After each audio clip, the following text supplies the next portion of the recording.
الإيمان روضة عبد الله بن رواحة رضي الله تعالى عنه في مدارس الإيمان.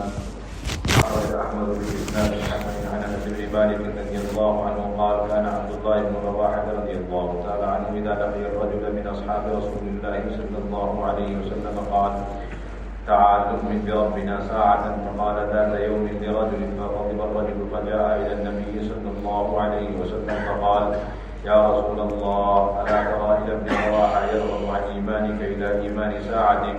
فقال النبي صلى الله عليه وسلم يرحم الله ابن رواحة إنه يحب المجالس التي تتباهى بها الملائكة كذا في الترغيب.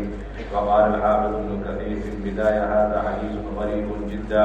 وقال البيهقي بإسناد عن عطاء بن يسار أن عبد الله بن رواحة رضي الله تعالى عنه قال لأصحاب له تعال حتى نؤمن ساعة. قال أولسنا بمؤمنين؟ قال بلى ولكننا نذكر الله ونزداد إيمانا.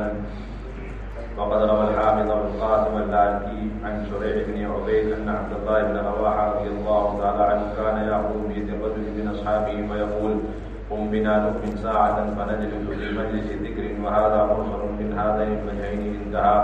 وأخرج الطيالسي عن أبي الدرداء رضي الله عنه قال كان عبد الله بن رواحة رضي الله عنه يأخذ بيده ويقول تعال نؤمن ساعة إن القلب أسرع تقلبا من القدر إذا استمعت غليانها. وعن ابن عساكر أنه قال كان عبد الله بن رواحة رضي الله تعالى عنه إذا لقيني قال لي يا عويمر اجلس نتذاكر ساعة فنجلس فنتذاكر ثم يقول هذا مجلس الإيمان مثل الإيمان مثل القميص بين أنك قد نزعته إذا لبسته وبين أنك قد لبسته إذا نزعته. القلب أسرع تقلبا من القدر إذا استجمعت غليانها كذا في الكنز. رغبة عمر ومعاذ رضي الله تعالى عنهما في مجالس الإيمان. وأخرج ابن أبي شيبة واللالكي في السنة عن أبي ذر رضي الله عنه قال كان عمر رضي الله تعالى عنه مما يأخذ بيد الرجل والرجلين من أصحابه فيقول قم بنا نزداد إيمانا فيذكرون الله عز وجل كذا في الكنز. وأخرج أبو نعيم في الحلية عن الأسود بن هلال قال كنا نمشي مع معاذ رضي الله تعالى عنه فقال لنا اجلسوا بنا نؤمن ساعة.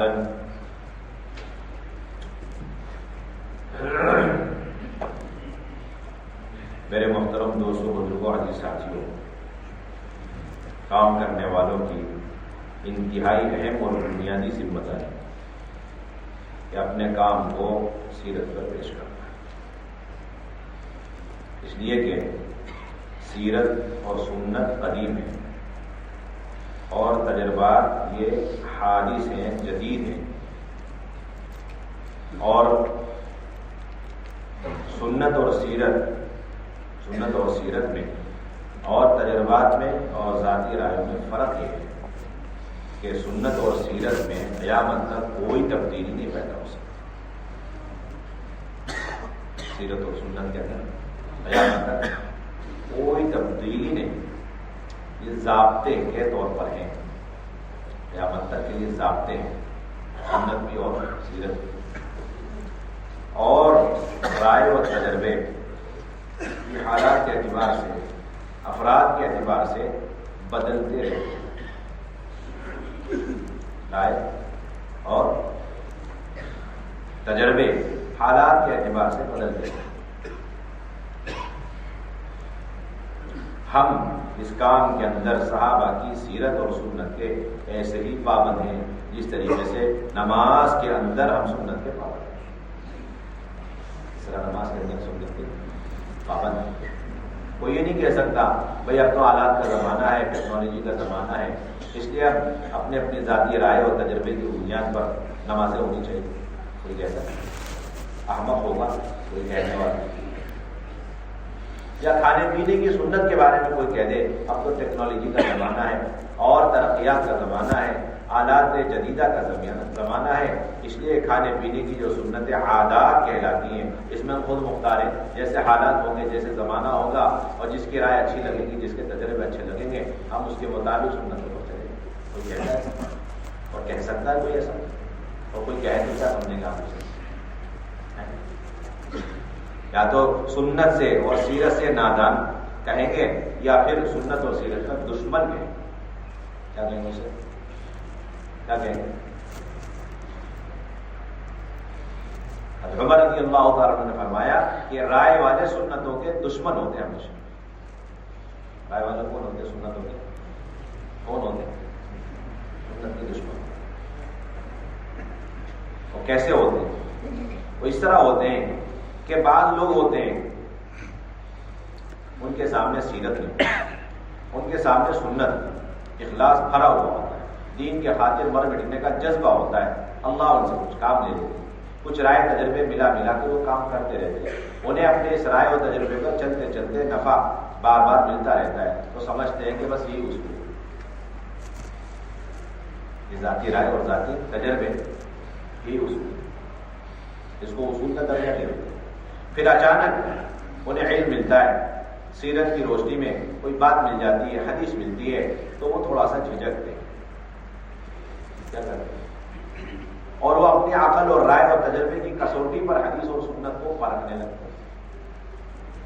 اور جو بات ان کی عقل پہ اترتی ہے اور جو سیرت اور سنت حدیث کی بات ہے ان کی عقل پر اتر جائے اسے تو قبول کرتے ہیں، اور اگر عقل میں اترتی نہیں تو پھر سنت کو رد کر دیتے ہیں. کیا کرتے ہیں؟ سنت کو رد کر دیتے ہیں، سیرت کو چھوڑ دیتے ہیں. ہونا ہی چاہیے کہ سنت اور سیرت کو اصل کسوٹی بنا کر اپنے ذاتی رائے اور تجربے جو اتنے زمانے سے ہم کرتے آ رہے ہیں اسے سنت پر پیش کرنا چاہیے. کس پر پیش کرنا چاہیے؟ سنت پر پیش کرنا چاہیے.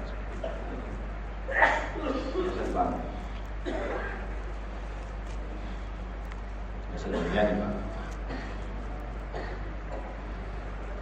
اس لیے دعوت کی سنتوں میں ہم ایسے ہی پابند ہیں جس طرح کھانے پینے کی سنت میں ہم پابند، نماز کی سنتوں میں ہم پابند، دعوت کی بھی سنت ہے. لوگوں نے سمجھ لیا دعوت تو عام تحریکوں کی طرح ایک تحریک ہے جو زمانے اور حالات اور ذاتی تجربے اور رائے کی بنیاد پر چلا کرے گی.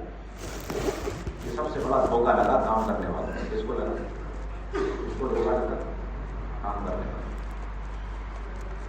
حوالے سنت سیرت کے نہیں دیتے، حوالے اپنے جیسے تجربے کار اور حوالے اپنے جیسے کچھ قربانی دے کر جانے والوں کو دے دیا کرتے.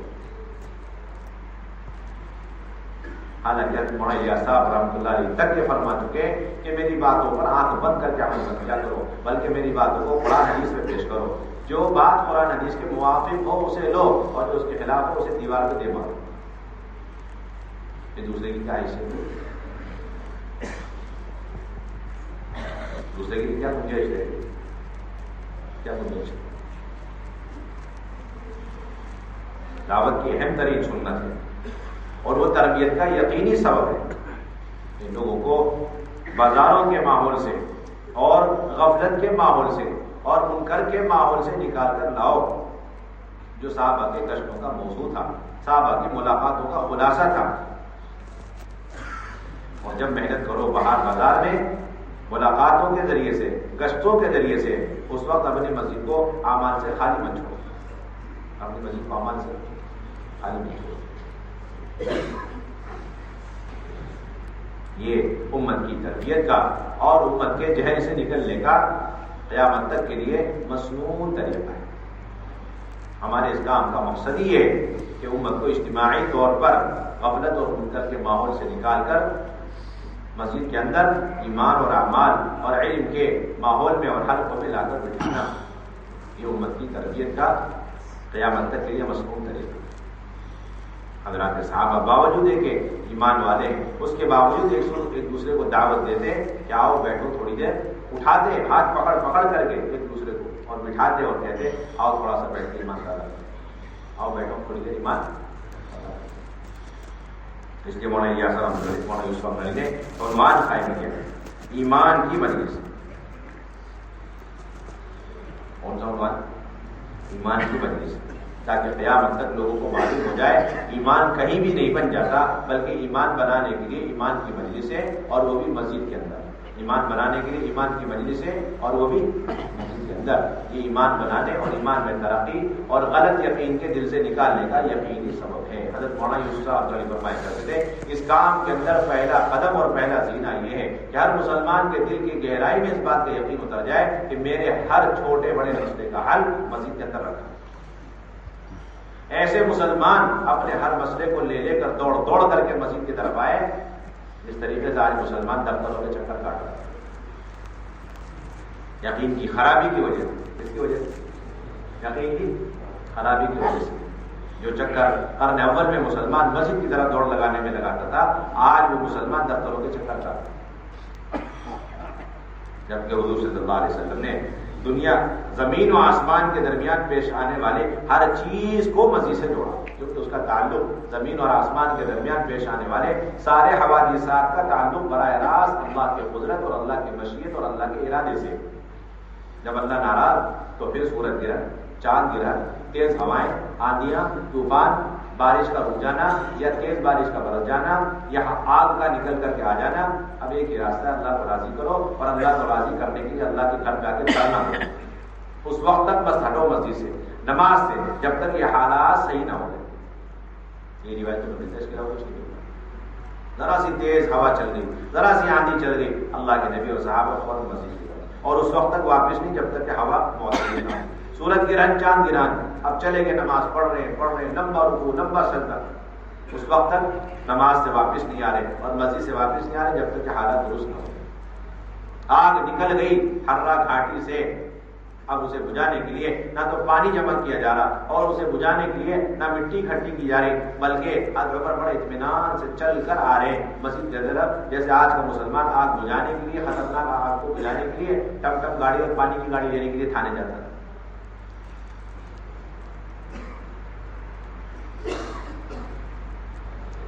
یہ تھا حضرات صحابہ کا معمول۔ جب ایمان یقین بنے گا اپنے دل کے اندر، اس لیے کہتے ہیں مسجد تو یقین بنانے کے لیے، بازار جو ہے وہ یقین کے بگڑنے کی جگہ، مسجد یقین کے بننے کی جگہ، اور بازار جی بگڑنے کی جگہ۔ حضرت مولانا یوسف فرمایا کرتے ہیں کہ جو آدمی 24 گھنٹے اہل اللہ اور اہل علم اور اہل دین کے ماحول میں رہے، ذکر کے ماحول، علم کے ماحول، دین کے ماحول میں 24 گھنٹے، اس کے بعد تھوڑی سی ضرورت کے پیش نظر غیر اختیاری طور پر بنا چاہت کے مجبوری کے درجے میں کوئی چیز لینے کے لیے بازار سے گزر گیا، بس یہ غلطی ہوئی کہ چوتھا کلمہ پڑھنا بھول گیا، کہتے اس کے ایمان کے سلب ہونے کا خطرہ ہے۔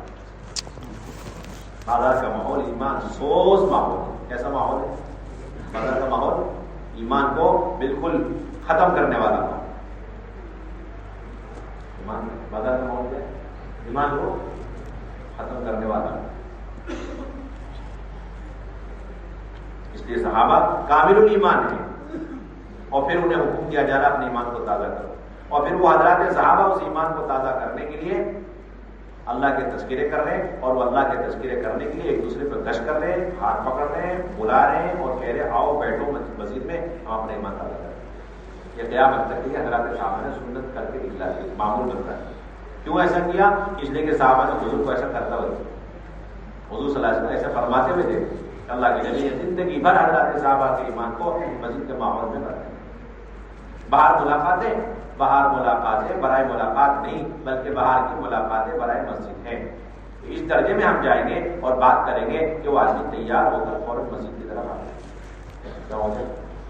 گیا حضرت ابو ہریرہ رضی اللہ تعالیٰ عنہ بازار میں اور گھنے بازار میں انتہائی مشغولی کے وقت فرمارے بازار والوں سے کس چیز سے عاجز کر دیا۔ کہنے لگے کیا ہو گیا؟ بول کہنے لگے اللہ کے نبی کی میراث مسجد میں تقسیم ہونے دنیا بیٹھے۔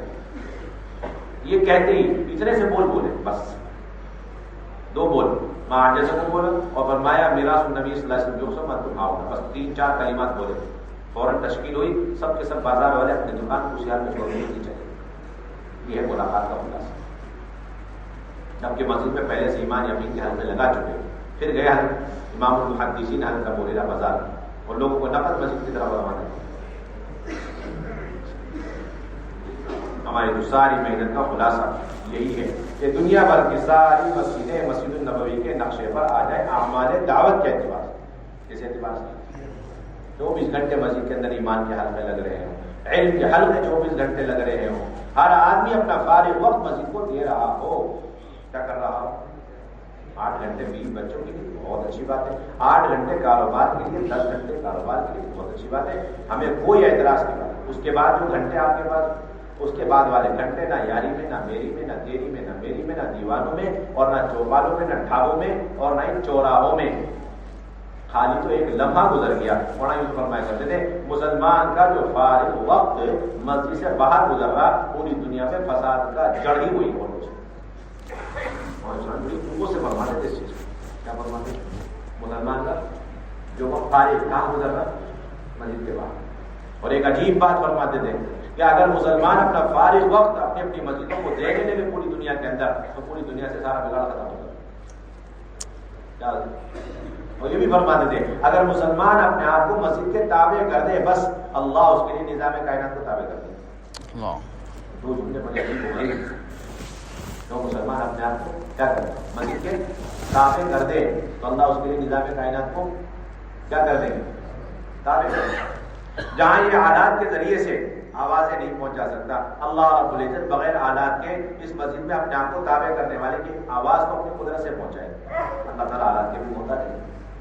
عمر رضی اللہ تعالیٰ کو بات پہنچانی ہے اس جماعت تک جو 6 مہینے پہلے مدینے سے باہر گئی ممبر پہ بیٹھے ہوئے کہہ رہے یا سارے الجبل اللہ تعالیٰ نے بغیر کسی آلات اسی زمانے میں ایسی ٹیکنالوجی مسجد میں بیٹھ کے یا سارے الجبل اسی آنے واحد میں وہ آواز اس جماعت تک پہنچ گئی جو 6 مہینے پہلے مدینے سے گئی. واقعی شاید وہ کہنے کے امیر المومنین یہاں صحابہ نے تعجب سے پوچھا میرے صاحب یہ کیا خطبہ دے رہے ہیں اور یا سارے الجبل کہ نہیں میں نے دیکھا اپنی آنکھوں سے کہ وہ دشمنوں کے درجے میں آ رہے تھے دشمن ان کے اوپر پیچھے سے حملہ کرنے والے تھے. میں نے کہا کہ فوراً پہاڑ کے اوپر پہ چڑھ گیا ہوں. اور وہاں وہ لوگ واپس آئے کہنے کا امیر المومنین جمعے کا وقت تھا خطبے کا وقت تھا اس وقت ٹھیک آپ کی آواز ہمارے کان میں پڑی کہ پہاڑ کی طرف ہو جاؤ اور ہم لوگ پہاڑ کی طرف ہوئے اور اللہ نے ہمیں فتح سے نوازا.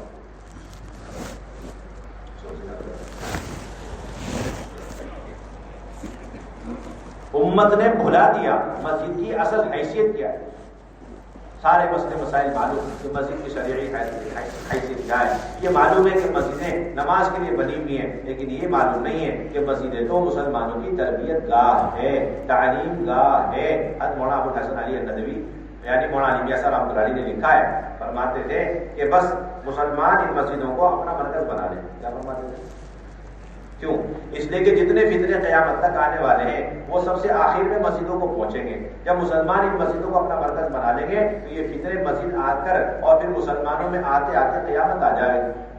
یعنی قیامت تک مسلمان اس مسجد کی برکت سے فتنوں سے محفوظ ہیں. اس سے محفوظ رہیں گے. کتنے بڑے فتنے لے آؤ قیامت تک کے لیے اس کی حفاظت کا ایک راستہ ہے 3 چیزیں. جماعت کو لازم پکڑو عموم کے ساتھ رہو اور مسجد کو لازم پکڑو. اس کو پکڑو 3 چیزیں اس لیے مولانا یوسف علی نے واقعات جمع کیے. ایمان کی مجلس سے حضرت بن مالک رضی اللہ تعالیٰ عنہ فرماتے ہیں حضرت عبداللہ بن رواحہ رضی اللہ تعالیٰ عنہ جب حضور صلی اللہ علیہ وسلم کے صحابہ میں سے کسی سے ملاقات کرتے تو فرماتے آؤ تھوڑی دیر ہم اپنے رب پر ایمان لیا. ایک مرتبہ حضرت ہریرہ رضی اللہ تعالیٰ عنہ نے ایک شخص سے یہ بات کہی تو ان صاحب کو غصہ آ گیا اور حضور کی خدمت میں حاضر ہوئے اور انہوں نے کہا یا رسول اللہ آپ دیکھیے ابن رواحہ کو کہ وہ آپ پر جو ہم ایمان لا چکے ہیں اس سے ہٹا کر کے 1 گھڑی کی اور چند منٹ کی ایمان کی ہمیں دعوت دے رہے ہیں. تو آپ کو مستقل ایمان لائے ہوئے ہیں. آج کے مسلمان کو بھی یہی دھوکہ لگا ہوا ہے. میاں ہمارے اوپر کیا گشت کر رہے جاؤ دوسروں پر گشت کرو. حاجی دعوت ہمیں کیوں دے رہے غیروں کو دعوت. بھول گیا مسلمان کہ ایمان کی دعوت ایمان کے لیے ہے. اسلام کی دعوت غیر کے لیے. اس کی دعوت ایمان اہل ایمان کے لیے اور دعوت اسلام غیر کے لیے. یہ سن کر حضور صلی اللہ علیہ وسلم نے فرمایا کہ اللہ رب العزت ابن رواحہ پر رحم فرمائے اس لیے کہ وہ ایسی مجلسوں سے محبت کرتے ہیں جس پر فرشتے بھی فخر کرتے ہیں. ایک روایت میں حضرت عبداللہ بن رواحہ رضی اللہ تعالیٰ عنہ نے اپنے ایک ساتھی سے کہا کہ آؤ تاکہ ہم ایمان تھوڑی دیر کے لیے ایمان لے آئیں. آؤ تھوڑی دیر کے لیے ہم ایمان لے آئیں. تو انہوں نے کہا کہ ہم مومن نہیں ہیں. تو حضرت ابن رواحہ رضی اللہ عنہ نے فرمایا کہ کیوں نہیں ہم مومن تو ہیں لیکن ہم اللہ کا تذکرے کریں جس کی وجہ سے ہمارا ایمان میں اضافہ ہو جائے. ایک روایت میں عبداللہ بن رواحہ رضی اللہ تعالیٰ عنہ نے اپنے ساتھیوں میں سے ایک کا ہاتھ پکڑا اور کہا کہ اٹھو ہمارے ساتھ تاکہ ہم تھوڑی دیر کے لیے ایمان لیا ہے تازہ کر لیں. اور ہم ذکر کی مجلس میں بیٹھے تھے. حضرت ابو درداء رضی اللہ تعالیٰ عنہ سے روایت ہے، کہتے ہیں کہ حضرت عبداللہ بن رواحہ رضی اللہ تعالیٰ عنہ میرا ہاتھ پکڑ کر فرماتے کہ آؤ ہم تھوڑی دیر کے لیے ایمان لے آئے، اس لیے کہ دل اس سے زیادہ تیزی سے پلٹ جایا کرتا ہے. دل اس سے زیادہ تیزی سے پلٹ جاتا ہے ایمان سے کفر کی طرف، ایمان سے کفر کی طرف.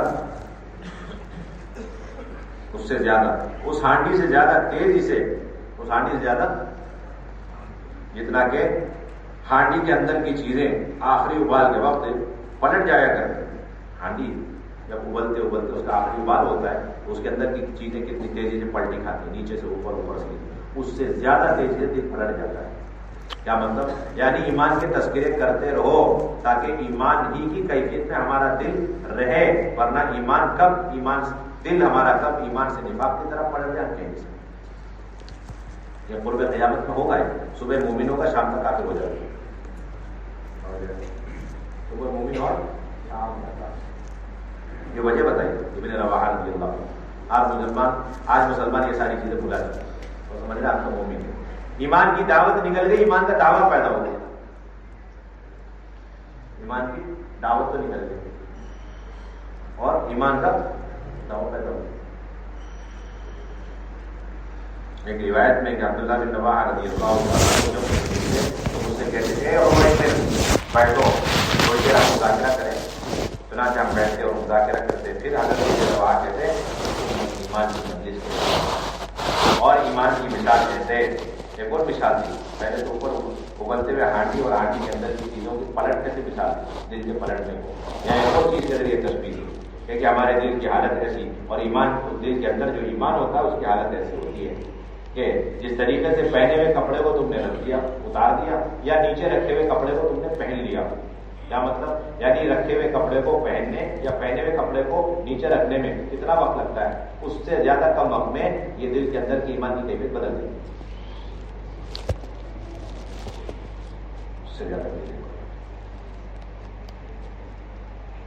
ابو ذر رضی اللہ تعالیٰ عنہ فرماتے کہ حضرت عمر رضی اللہ تعالیٰ عنہ ایک دو آدمی کا اپنے ساتھیوں میں سے ہاتھ پکڑ کے فرماتے ہمارے ساتھ اٹھو تاکہ ایمان ہمارے ایمان میں اضافہ ہو جائے. پھر اس کے بعد وہ اللہ کے تذکرے کرتے. کس کے تذکرے کرتے؟ مولانا فرماتے تھے مسجد اللہ کے تذکرے کی. جب مسجد میں بیٹھ کے اللہ کے تذکرے کرو تو صدر کا دھیان نہ جائے. اگر صدر کا دھیان آ گیا تو صدر اور مچھر میں فرق نہ ہو. اگر صدر اور مچھر میں فرق ہے تو تمہارے ایمان میں فرق ہے.